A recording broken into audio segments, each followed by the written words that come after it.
ఎలాంటిదైన ఉదయమే ఈ దినము మనకు ఒక పాట ఇచ్చాడు యేసయ్య. నీవు నాతోడు ఉన్నావయ్యా, నాకు భయమేలా.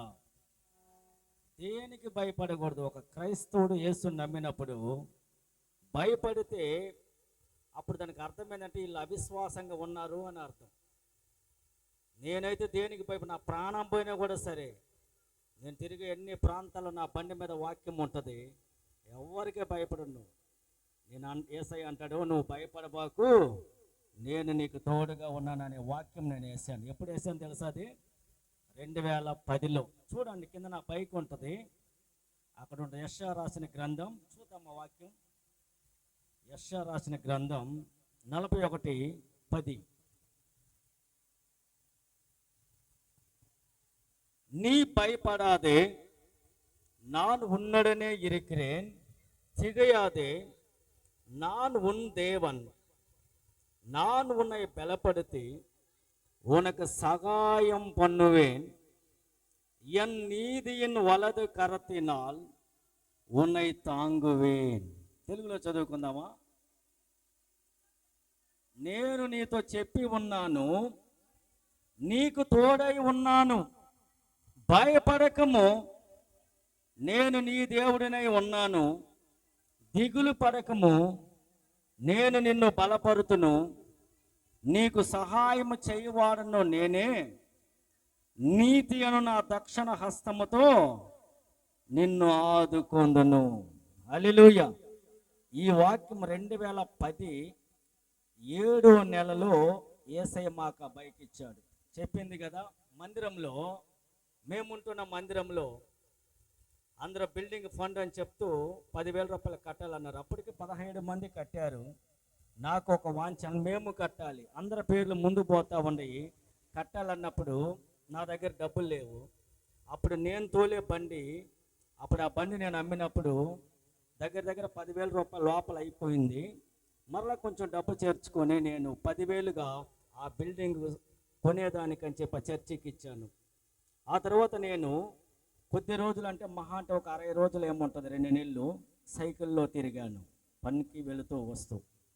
ఆ తర్వాత యేసయ్య నాకు ఇప్పుడు నేను తోలే బండి 2010లో అలాగే క్రొత్త బండి యేసయ్య నాకు ఇచ్చాడు. హల్లెలూయా. అప్పట్లో ఆ బండి 53,000 రూపాయలు. ఆ దినము కూడా మేము ఎవరి దగ్గరికి పోయి డబ్బులు అడగలేదు, దానికి యేసయ్య సహాయం చేశాడు. హల్లెలూయా. యేసు నమ్మిన వాళ్ళకి సహాయము కొరవవదు, భయము కొరవవదు. భయపడే వాళ్ళని ఆయన ధైర్యపరుస్తాడు దేవుడు. అలాంటి దేవుడు మన పక్షాన ఉన్నాడు. ఆయన అంటాడు, నమ్ముట నీ వలనైతే, నువ్వు నమ్మితే అది నీకు జరుగుతుంది. కానీ మనం నమ్మం. మనకేందో ఫస్ట్ మన మనుషులు, మన బంధువులు, మన స్నేహితుల మాట వింటాం, కానీ యేసు ప్రభు మాట మనం వినము. అందుకే మనం వెనుకబడిపోవటానికి కారణం ఏంటంటే, ఆశీర్వాదాలు వెనకబడడానికి కారణం ఏంటంటే మనము దేవునికి దగ్గరగా లేము అని అర్థం. ఇది తప్ప ఇంక వేరేమీ మనకు తెలియదు. ప్రియ దేవుని బిడ్డ, ఈ ఉదయకాల సమయంలో బాప్తీసం పొందారు ఈ బిడ్డలు. ఈ దినము బాప్తీసం తీసుకున్నారు. యేసయ్య అన్నాడు, నమ్మి బాప్తీసం పొందినవాడు. 16వ అధ్యాయం మార్కు సువార్త 16వ వచనాన్ని చూద్దాం. నేను త్వరగానే ముగిస్తాను, కరెక్ట్గా 15 నిమిషాల్లో.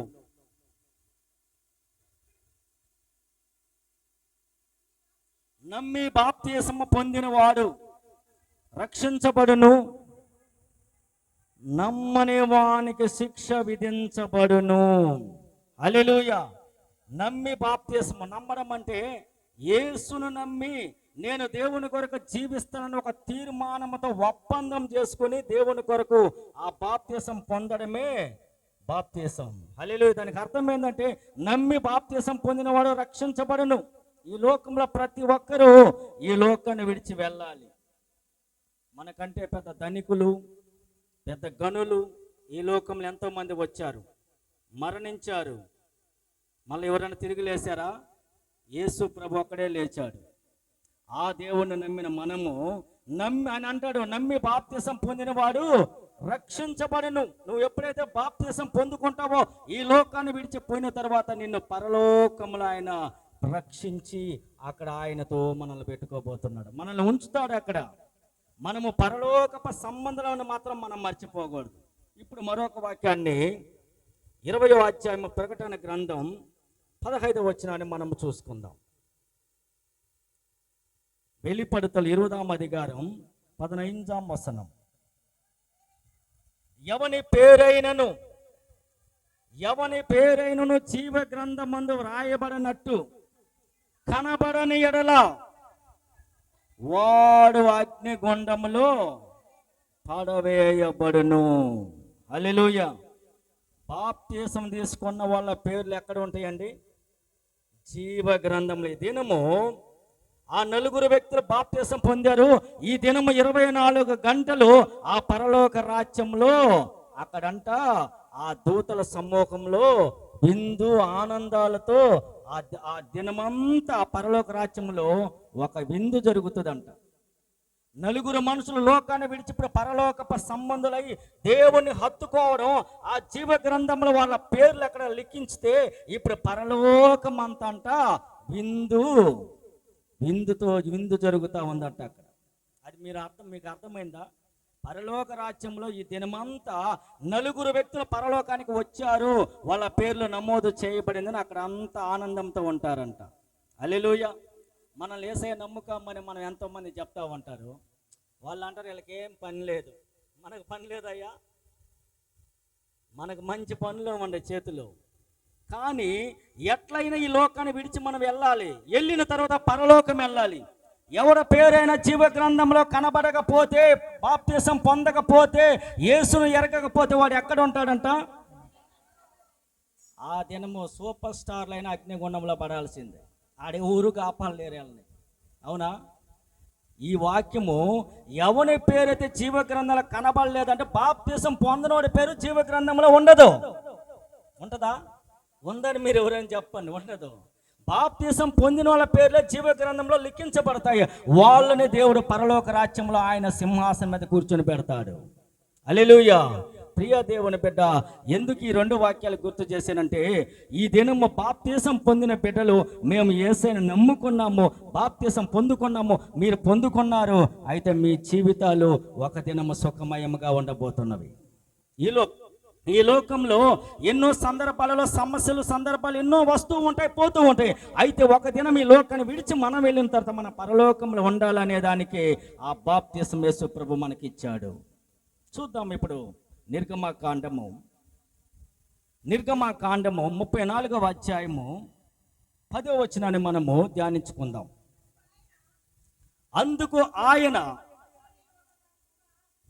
ఇదిగో నేను ఒక నిబంధన చేయుచున్నాను, భూమి మీద ఎక్కడనైనను ఏ జనములోనైనను చేయబడని అద్భుతములు నీ ప్రజలందరి ఎదుట చేసేదను. నీవు ఏ ప్రజల నడుమున ఉన్నావో ఆ ప్రజలందరూ యెహోవా కార్యమును చూచెదరు. నేను మీ ఎడల చేయబోవునది భయంకరమైనది. హల్లెలూయా. ఒక భయంకరమైన బాప్తిసం పొందిన ఆ బిడ్డలకు దేవుడు తెలియజేస్తున్నాడు, ఒక దినము రాబోతుంది. ఆ దినము భయంకరమైన కార్యము నీ జీవితంలో దేవుడు చేయబోతున్నాడు. హల్లెలూయా. నమ్మకం ఉందా? తీసిన వాళ్ళకి ఒక దినం వస్తుంది, ఆ భయంకరమైన కార్యం ఒకటి నీ జీవితంలో చేయబోతున్నాడు దేవుడు. నువ్వు ఎప్పుడైతే నమ్మావో, దేవుని కొరకు ఒక తీర్మానం చేసుకున్నావో, ఆ దినము నుంచి జీవ గ్రంథంలో నీ పేరు లిఖించబడిన తర్వాత నీ జీవితాన్ని ఇక ఆయన నడిపిస్తాడు. హల్లెలూయా. భయంకరమైన ఒక కార్యాన్ని చేయబోతున్నాడు నీ జీవితంలో. ప్రియ దేవుని బిడ్డ, యేసు లేని జీవితాలు ఎలా ఉంటాయంటే అది చీకటి గడియలుగా ఉంటాయంట. చాలా మంది అలాగా చెప్తూనే ఉంటారు, సమస్యలు చెప్తారు, బాధలు చెప్తూ ఉంటారు, ఇవన్నీ చెప్తూ ఉంటారు, నేను వింటా ఉంటాను. ఆ తర్వాత అంటారు, చర్చికి పోయే అలవాటు మీకు ఉందా అంట. మాకు అలవాట్లే, నాకు మేము పోము. నేను అలాగే అంటే ఒక వ్యక్తిని, మేమంతా పోకపోతే నీ బాధలు మాకు చెప్పబోకు అన్నా నేను. అవునా? నువ్వు చెప్తావు అంటే మా పనులు పోగొట్టుకు నీ బాధలని మేము వినేమా? నీ బాధలు తొలగించాలంటే యేసు ఉన్నాడు. నువ్వు మందిరానికి రా, 4 వారాలు వెళ్ళు, దేవుడు నీతో మాట్లాడతాడు. ఆ బాధల నుంచి, అప్పుల బాధల నుంచి మార్గాలు దేవుడు తప్పిస్తాడు, తొలగిస్తాడు. అప్పుడు దేవుని నమ్ము, నీ బాధలు పోతాయి అని మనం చెప్తే, మేము పోము, మా తాత వాళ్ళ కాడి నుంచి అంతా మేము పోము, పోకపోతే ఎవరికన్నా చెప్పు, నాకు చెప్పబాకు అన్నా నేను. అవునా? మేమేం ఊరకున్నామా ఖాళీగా నీవు చెప్పేదంతా శోధింతా ఉంటే. హల్లెలూయా. అవునా? యేసు నమ్మిన వాళ్ళు ఏమి చెప్పినా వినండి. యేసు నమ్మిన వాళ్ళ కథలు చెప్తా ఉంటారు. దేవుని నమ్మిన బిడ్డలకు ఆ కథలు వినొద్దు. నువ్వు వింటూ ఉంటే ఏదేదో ఆ కార్యాలన్నీ కూడా నీ చెవుకు వస్తాయి, అన్నీ వద్దు. ఇది మొదలుకొని అందుకే దేవుడు అంటాడు, నువ్వు అవిశ్వాసులతో పొత్తు చేరబాకు అంటాడు. ప్రియ దేవుని బిడ్డ, ఈ దినము దేవుడు మనకు తెలియజేస్తున్నాడు, నీ ప్రజలు ఎప్పుడైతే నువ్వు బాప్తిసం పొంది యేసు నమ్మావో, నీ ప్రజల మధ్యలో ఏ జనములో నుంచి నువ్వు బయటకు వచ్చావో ఆ జనములో ఒక అద్భుత కార్యం నీ జీవితంలో దేవుడు చేయబోతున్నాడు. ఒక దినం రాబోతా ఉంది. హల్లెలూయా. ఆ దినం కొరకు నువ్వు కన్నీపెట్టు, కన్నీళ్లు గార్చు, ప్రార్థన చేయి. నీ జీవితంలో ఏ కొరతలు వచ్చినా కూడా ఆ కొరతలన్నీ పూర్తి చేయగల సమర్థుడు యేసు మాత్రమే. యేసు నమ్మని వాళ్ళని భయపడాలి, యేసు నమ్మిన వాళ్ళు దేనికి భయపడకూడదు. ఈ రోజుకి నేను దేనికే భయపడను, ఎందుకంటే యేసు నాతో ఉన్నాడు. ఏమీ తెలియని, నాకు తెలివి తక్కువగా ఉన్న కాలంలోనే యేసు నన్ను చేయి పట్టుకున్నాడు, నన్ను నడిపిస్తున్నాడు. ఇప్పుడు చాలా తెలివిగా ఉన్నాను, యేసు నన్ను వదలడన్న నమ్మకం నాకు. హల్లెలూయా. అందుకే అంటాడు దేవుడు, నన్ను నమ్మువానికే సమస్తం సాధ్యం. సమస్తం అంటే అన్నీ, ఇంకేది కొరత లేదు. నీ జీవితం అప్పుల బాధలా తొలగిస్తాడు, స్థలము తీయాలన్నా తీపిస్తాడు, ఇల్లు కట్టాలన్నా కట్టిస్తాడు, నీ బిడ్డలకు పెళ్లి చేయాలన్నా చేస్తాడు, అన్నీ చేస్తాడు. అయితే నువ్వు మాత్రం యేసయ్య కావాలి, అది ఆయనకు కావాలి. యేసుప్రభు ఎక్కడన్నా మిద్దెల మేడలు కావాలని అన్నాడా? నీ మిద్దెల మేడలు అవసరమే లేదు యేసయ్యకు. ఆయన ఐశ్వర్య సంపన్నుడు, ఆయన పేరు. ప్రియా దేవుని బిడ్డ, ఈ ఉదయకాల సమయం ఏమీ లేని మా జీవితంలో దేవుడికి ఇచ్చి మేము ఒట్టి చేతులు ఉన్నాము. ఈ దినము దేవుడు ఆయన మమ్మల్ని ఆశీర్వదించి మమ్మల్ని నడిపిస్తూ ఉన్నాడు. ఒక దినం వస్తుంది, ఆ దినము నేను చేయబోయే భయంకరంగా ఉంటుందని చెప్పాడు. అది ఇలాగ ఈ దినాల్లో మా జీవితాల్లో ఎన్నో భయంకరమైన కార్యాలు దేవుడు చేస్తూనే ఉన్నాడు. హల్లెలూయా. చూస్తూ ఉన్నారు చాలామంది దేవుడు మా జీవితాల్లో చేసే అద్భుతాలు. మీ జీవితాల్లో కూడా ఇది మొదలుకొని చేయబోతున్నాడు. అయితే నువ్వు కనిపెట్టు దేవుని సన్నిధిలో. చూద్దాం 2వ వాక్యాన్ని.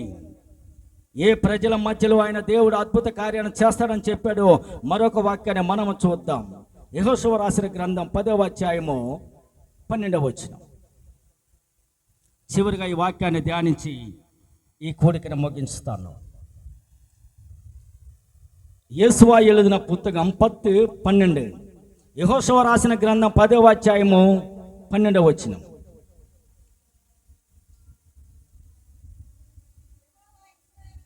యెహోవా ఇశ్రాయేలీయుల ఎదుట అమోరీయులను అప్పగించిన దినమున ఇశ్రాయేలీయులు వినుచుండగా యెహోషువ యెహోవాకు ప్రార్థన చేసెను. సూర్యుడా, నీవు గిబియోనులో నిలువుము, చంద్రుడా, నువ్వు అయ్యాలోను లోయలో నిలువుము. జనులు తమ శత్రువుల మీద పగ తీర్చుకున్నంత వరకు సూర్యుడు అక్కడ నిలిచెను, చంద్రుడు ఆగెను అను మాట ఇశ్రాయేలు గ్రంథములో వ్రాయబడి ఉన్నది కదా. హల్లెలూయా. యెహోషువ ఎవరండి? ఈ మాట చెప్పాడు కదా. నిర్గమకాండంలో ఆ మాట చెప్పినప్పుడు ఆ మాట చెప్తున్నది దేవుడు మోషేకి చెప్తున్నాడు, నీ ప్రజల మధ్యలో గొప్ప కార్యాన్ని చేయబోతున్నాను చెప్పాడు.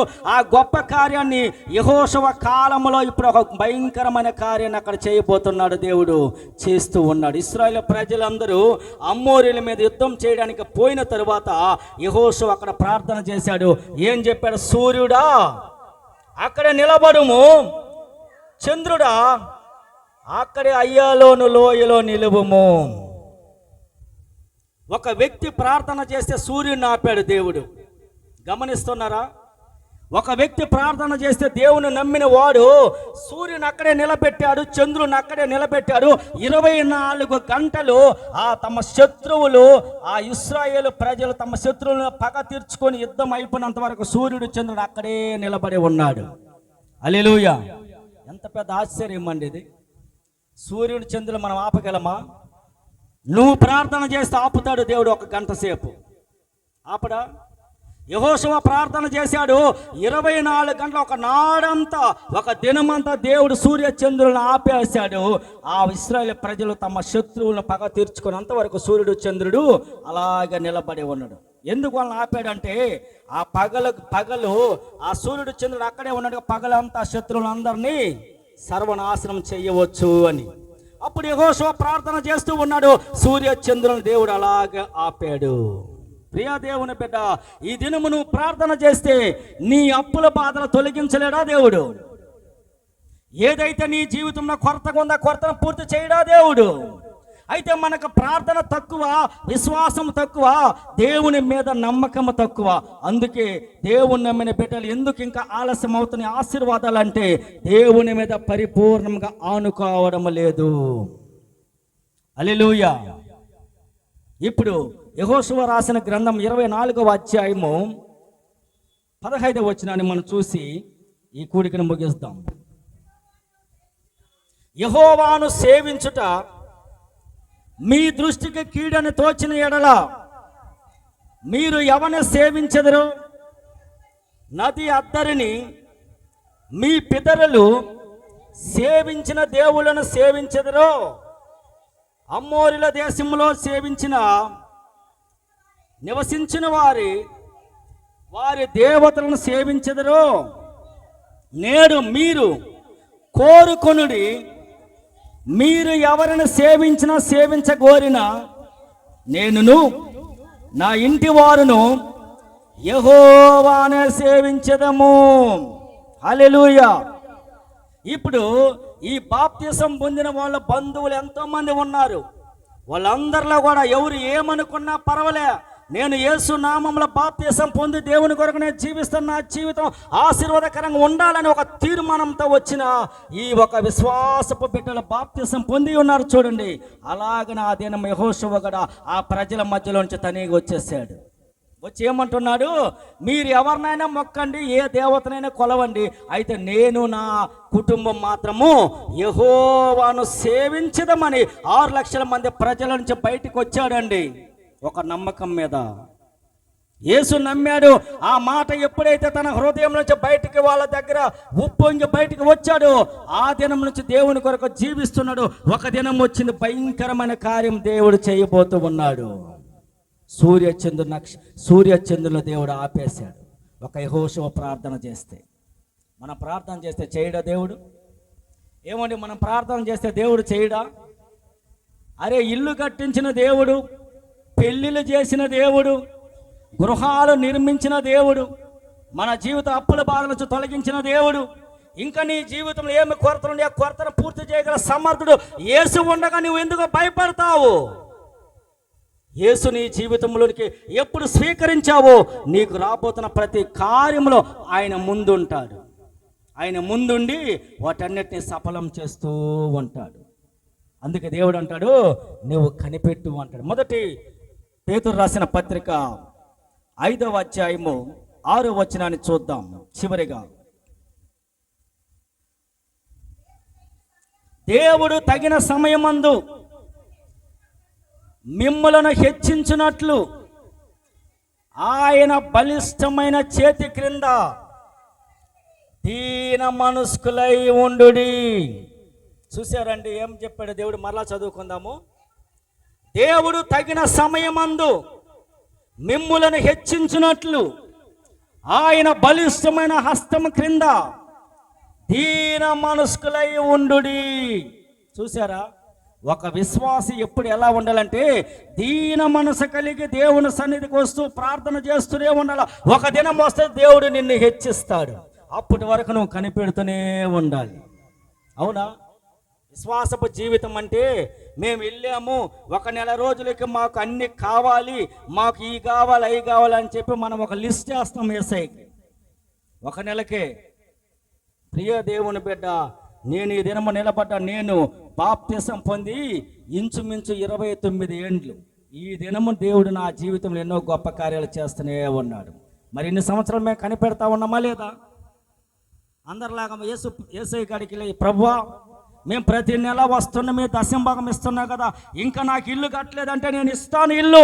అప్పటిదాకా నువ్వు కనిపెట్టాను. 25 ఏండ్లు మేము బాడిగ గృహంలో ఉన్నాము. ఉన్నామా? ఇప్పుడు మళ్ళా బాడిగ గృహంలోనికి యేసయ్య పంపిస్తాడా? పంపిస్తాడండి? ఇక పంపడు. అందుకే ఒక దినం వస్తుంది, ఆ భయంకరమైన కార్యం నేను చేయబోతున్నాడు, చేశాడు. మీ జీవితంలో కూడా చేయబోతున్నాడు. హల్లెలూయా! అలాంటి గొప్ప దేవుడు నీతో ఉన్నాడు. సొమ్మసిల్లిపోయి వాళ్ళ మాట వీళ్ళ మాటలని నీ ఆత్మ జీవితాన్ని చెడుపుకొని ఇటు అటు అటు ఇటు కాక నడిమధ్యలో ఎంతోమంది తిరుగుతూ ఉన్నారు. ప్రియ దేవుని బిడ్డ, ఏ మందలోనికి దేవుడు నిన్ను వెళ్ళమన్నాడు, ఎక్కడైతే నేను స్థిరపరిచాడు, అక్కడ నీతో మాట్లాడాడు, అక్కడికి వెళుతూ ఉండి ఒక దినం వస్తుంది నీ జీవితంలో గొప్ప కార్యం చేసి నిన్ను హెచ్చిస్తాడు దేవుడు. అప్పటి వరకు నువ్వు కనిపెడుతూనే ఉండాలి, తొందరపడకూడదు. ఒక క్రైస్తవుడు ఎప్పుడైతే తొందరపాటు వస్తుందో, తొందర ఎప్పుడు వస్తుందో అప్పుడే వాళ్ళకి వేదన ఆరంభమైందని అర్థం. అక్కడ ఏం చెప్పాడు దేవుడు? తగిన సమయమందు మీరు దీన మనసు అంటే తగ్గింపు మనసు కలిగి ఉండాలి. అనేకులు ఏదేదో అంటూ ఉంటారు మనల్ని, ఈ చెవును వినండి, ఈ చెవును వదిలిపెట్టండి, మీరు పోతూనే ఉండండి. ఒక దినం వస్తుంది నువ్వు వెళ్తూ ఉంటే వాళ్ళు నిన్ను చూడలేక తల దించుకొని సిగ్గుపడతారు. ఎందుకంటే నిన్ను అప్పటికి ఆయన హెచ్చించుంటాడు. అవునా? దేవుడు నిన్ను హెచ్చించిన తర్వాత నీకు విరోధంగా మాట్లాడిన వారు, పగగా మాట్లాడిన వాళ్ళంతా తలదించుకుంటారు. ఒక కాలంలో నాతో పనిచేసిన వాళ్ళంతా ఈ దినం నేను వస్తూ పోతూ బైకులో వస్తుంటే అనేక మంది అక్కడ చూసి ఇక్కడే నా ఏజ్ వాళ్ళు ఇలాగ తల ఉంచుకుంటారు. మనమేమో ఆ స్థితిలోనే ఉన్నాము, ఇంకా కంపులోనే ఉన్నాము. సాయంత్రం అయితే అంగళ్ళ చుట్టూ ఉన్నాము. ఎక్కడెక్కడక్కడ వాళ్ళు పడుకొని బొర్లాడి మట్టిలో బొర్లాడుతూ చాలామంది. ఏమి తెలియని వయసులో యేసు ప్రభు నేను బాప్తీసం తీసుకున్నాను వివాహానికి ముందు, నేటి దినం మరొక దేవుడు నన్ను నడిపిస్తూనే ఉన్నాడు. నమ్మకం మొదటగా నీ జీవితంలో దేవుని మీద నమ్మకం కలిగి నువ్వు తీర్మానం చేసుకుని దేవుని కొరకు జీవించి చూడు. ఒక దినం వస్తుంది దేవుడు నిన్ను హెచ్చిస్తాడు. దీన మనసు కావాలి క్రైస్తవుడికి. తొందరపాటు అవసరం ఉండకూడదు. తొందరపాటు ఎలా ఉంటుందంటే, తొందరపాటు ఎప్పుడు వాళ్ళు ఆరంభం చేస్తారో వాళ్ళకి వేదన మొదలైందని అర్థం. తొందరపాటే ఉండకూడదు. దేవుని సన్నిధి దీన మనసు కలిగి మనం జీవించినప్పుడు ఒక దినం వస్తుంది దేవుడు మనల్ని ఆశీర్వదించి ఉన్నతమైన స్థానంలో నిలబెట్టబోతున్నాడు. కళ్ళు మూసుకుందాం. ప్రియ దేవుని బిడ్డ, ఈ ఉదయకాల సమయంలో దేవుడు ఒక గొప్ప కార్యాన్ని నీ జీవితంలో చేయబోతున్నాడు. అయితే నువ్వు దీన మనసు కలిగి దేవుని సన్నిధిలో కనిపెట్టు.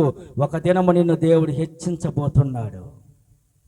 అనేకుల మధ్యలో నేను నా కుటుంబం యెహోవాను సేవించడమని 6 లక్షల మంది ప్రజల నుంచి బయటకు వచ్చాడు యెహోషువ. ఒక దినం వచ్చింది దేవుడు ఆయన చేసిన ప్రార్థనకి సూర్యచంద్రుని దేవుడు ఆపేశాడు, నిలబెట్టాడు. అంత గొప్ప దేవుడు నీ పక్షాన ఉన్నాడు. నువ్వు ప్రార్థన చేస్తే ఆయన నమ్మదగిన దేవుడు. నువ్వు ప్రార్థన చేస్తే ప్రతి కార్యాన్ని ఆయన పూర్తి చేయగల సమర్థుడు. ఇది పెద్దది కదా, ఇది చిన్నది కదా నా భేదం ఆయనకు ఉండదు. అలాంటి గొప్ప దేవుడు నువ్వు నమ్మిన దేవుడు. నువ్వు నమ్మిన దేవుడు సాధారణమైన దేవుడు కాదు. నేను నమ్మిన దేవుడు సాధారణమైన దేవుడు కాదు. నీ జీవితం ఒక దినం హెచ్చింపు కలుగు చేసి నిన్ను ఆశీర్వదించబోతున్నాడు. నేను నమ్మిన నా దేవుడు.